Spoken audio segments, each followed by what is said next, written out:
नमस्कार दोस्तों, इस वीडियो में हम आपको हिंदी का ऑब्जेक्टिव क्वेश्चन वीवीआई बताने वाले हैं। अगर आप लोग इस बार 10th का एग्जाम देने वाले हो तो अभी से सब कुछ याद करना स्टार्ट कर दीजिए। और इस वीडियो में हम आपको हिंदी का वीवीआई ऑब्जेक्टिव क्वेश्चन बताने वाले हैं। इसको आप लोग एकदम घोर कर पी जाना, ठीक है। तो मैं एक एक करके बताता हूँ और आप लोग एक एक का आंसर याद रखना सबको, ठीक है। और ऐसे ही वीडियोज़ के लिए चैनल को सब्सक्राइब कर लेना ताकि आपको हमेशा ऐसे ही वीडियो ऑल सब्जेक्ट का ऑब्जेक्टिव क्वेश्चन का मिलता रहे, ठीक है।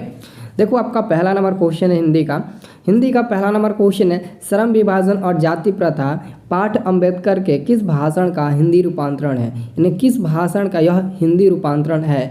तो पहला का आंसर होगा annihilation of caste. Option number B वाला देखो, एनिलिएशन ऑफ कास्ट आंसर होगा आपका बी नंबर वाला, ठीक है। अगला क्वेश्चन देखो, अगला क्वेश्चन आपका है 2 नंबर क्वेश्चन है, भीमराव अम्बेडकर के चिंतन और रचनात्मकता के प्रेरक थे।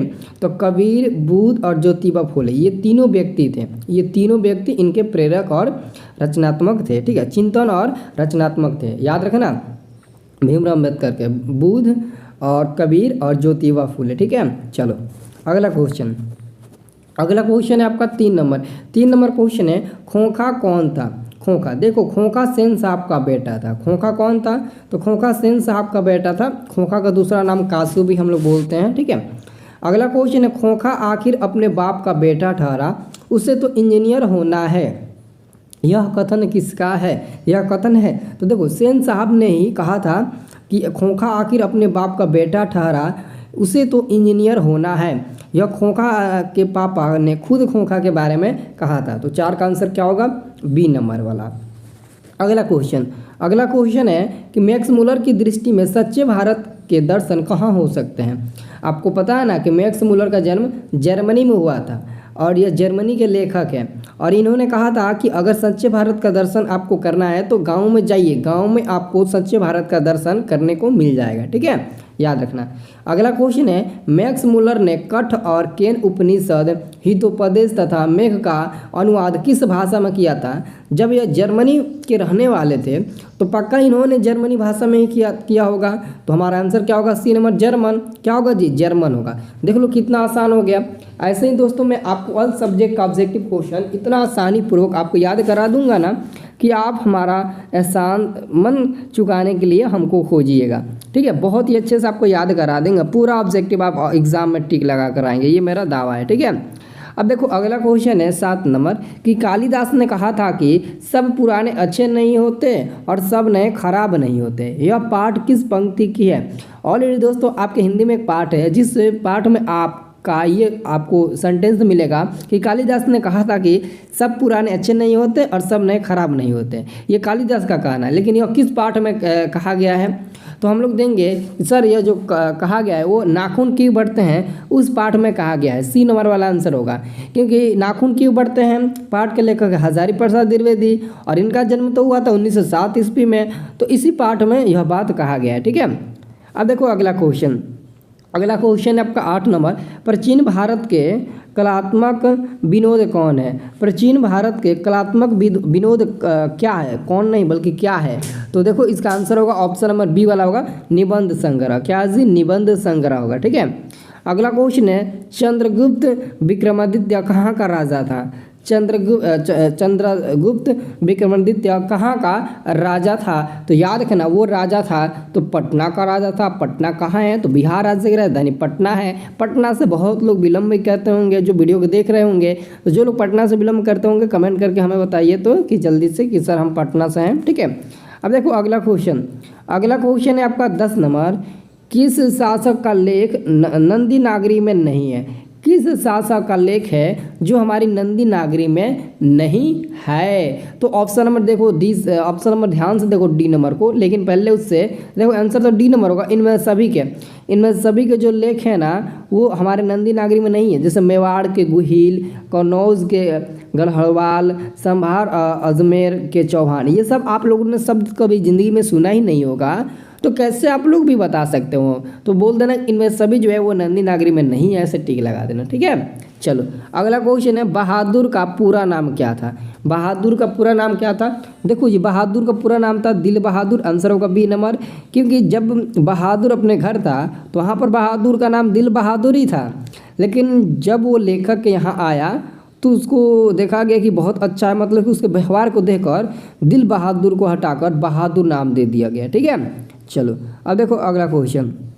अगला क्वेश्चन है बहादुर कैसी कहानी है। देखो बहादुर तो कहानी है, लेकिन यह एक प्रकार की सामाजिक कहानी है। बहादुर क्या एक प्रकार की सामाजिक कहानी है। घर के परिवार के साथ रहना, नौकर को लेकर, ये सब सामाजिक कहानी है ना। ठीक है, अगला क्वेश्चन है रामविलास शर्मा का निबंध है। रामविलास शर्मा जी का निबंध क्या है जी? तो याद रखना रामविलास शर्मा जी का निबंध है ऑप्शन नंबर सी, परंपरा का मूल्यांकन। यही है रामविलास शर्मा जी का निबंध, परंपरा का मूल्यांकन। आंसर हमारा हो जाएगा सी नंबर 13 का। ठीक है, तो जो भी विद्यार्थी इस बार 10th का एग्ज़ाम देने वाले हैं, अगर वो हमारे ग्रुप पैड में जुड़ना चाहते हैं तो जितना जल्दी हो सके उतना जल्दी आप लोग हमारे ग्रुप पैड में जुड़ जाइए। ग्रुप पैड में जुड़ने के लिए दोस्तों पूरे 1 साल का 299 रुपये आपका फ़ी है। अब ग्रुप पैड में की फ़ायदा क्या है वो भी समझ लो। जो भी विद्यार्थी अगर ग्रुप पैड में हमारा जुड़ता है, 299 रुपये का ग्रुप पैड चलता है, मतलब कि हम जुड़ते हैं, तो अगर कोई भी विद्यार्थी ग्रुप पैड में हमारे जुड़ जाता है तो वो हमारे ग्रुप पैड में तब तक रहेगा जब तक उसका एग्ज़ाम समाप्त नहीं होगा और उसका रिजल्ट नहीं आ जाएगा। क्योंकि जो बच्चा हमारे ग्रुप पैड में है उनको तो मैं फर्स्ट डिवीज़न लाकर ही दिखाऊंगा। ठीक है, लेकिन हमारा टारगेट है 450 प्लस का। अब ग्रुप पैड में आपको सारे विषय का नोट्स मिल जाएंगे। सारे विषय का नोट्स जो आप लोग कहीं से परचेस करके खरीदते हो ना, ऐप पर या फिर कहीं कहीं जाकर खरीदते हो, 2,000 500 1000 रुपये देकर नोट्स, वो सब नोट्स हम आपको 299 रुपये ही में दे देंगे। ऑब्जेक्टिव सब्जेक्टिव सब कुछ रहेगा, 1 नंबर या 2 नंबर या 5 नंबर या ऑल विषय का आपको मिल जाएगा। ठीक है, और आप हमारे साथ हमेशा रहिएगा। जब हम लाइव क्लास चलाएँगे और लाइव क्लास में जो पढ़ाएंगे उसका PDF भी आपको मिलेगा और साथ में आपको गेस क्वेश्चंस भी मिलेगा, प्रैक्टिस करने के लिए क्वेश्चंस मिलेगा, यानी कि सब कुछ आपको मिलेगा ग्रुप के माध्यम से। ठीक है, ये कोई छोटा मोटा ग्रुप नहीं है, ये हमारा धमाल वाला ग्रुप है और आप लोग को ऐप के मदद से भी पढ़ने को मिलेगा। ठीक है, तो उस ग्रुप में ऐप का लिंक भेजा जाएगा, आप ऐप को लॉगिन कर लेना। ऐप पर कोई पैसा नहीं लगेगा, ऑलरेडी आप ग्रुप में ज्वाइन है तो आपको फ्री कोड दिया जाएगा ऐप वाला, ताकि आप ऐप पर भी पढ़ सको। ठीक है, तो जिसको भी मतलब कि लेना होगा ग्रुप ऐप में जुड़ने के लिए तो इस नंबर पर मैसेज कर देना। ठीक है, 9693779407 इस नंबर पर मैसेज कर देना, आपको मिल जाएगा। ठीक है, इस नंबर पर मैसेज कर देना कि सर हमको ग्रुप ऐड में जुड़ना है, आप पेमेंट कर दीजिएगा, हम जोड़ देंगे। पेमेंट आप कहीं से भी किसी से भी करवा सकते हैं, पे फ़ोन, गूगल पे, पेटीएम, इसी नंबर पर। ठीक है, तो एक बार कोशिश कर लेना, देख लेना। ठीक है, क्योंकि 299 रुपये कोई ज़्यादा नहीं है। अगर हम एग्ज़ाम में फर्स्ट डिवीज़न आ जाते हैं तो हमको एग्ज़ाम में यानी कि बिहार सरकार की तरफ से हमको पूरे 10,000 रुपया मिलेगा। तो समझ लो आप लोग 10,000 रुपया लेना चाहते हो या फिर नहीं लेना चाहते हो, तो 300 रुपया दोगे तो 10,000 रुपया मिलेगा आपको। ठीक है, तो देख लेना। अब देखो अगला क्वेश्चन आपका है 14 नंबर, कुमार गंधर्व क्या है? कुमार गंधर्व क्या है? तो 14 का आंसर होगा सर, 14 का आंसर होगा बी नंबर वाला। कुमार गंधर्व एक शास्त्रीय गायक है। क्या है? एक शास्त्रीय गायक है। आंसर होगा बी नंबर। कुमार गंधर्व क्या है? तो एक शास्त्रीय गायक है। आंसर होगा हमारा बी नंबर वाला। ठीक है, अगला क्वेश्चन है हमारा 15 नंबर कि नदी के किनारे भी नदी है, यह किसकी कृति है? नदी के किनारे भी नदी है, यह किसकी कृति है?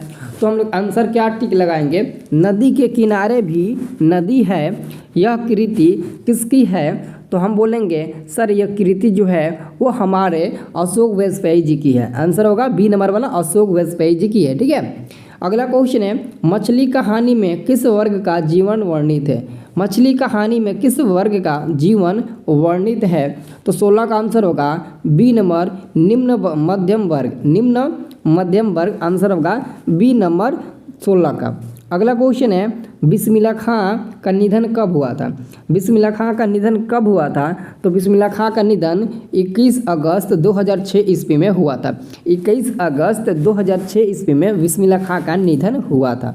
अगला क्वेश्चन है आपका गांधी जी का दक्षिण अफ्रीका प्रस्ताव कब से कब तक था? यानी कि गांधी जी का दक्षिण अफ्रीका का जो प्रस्ताव था वो कब से और कब तक था? तो हम लोग बोलेंगे सर गांधी जी जो गांधी जी का सफ़र था साउथ अफ्रीका के खिलाफ वो कब से कब तक था?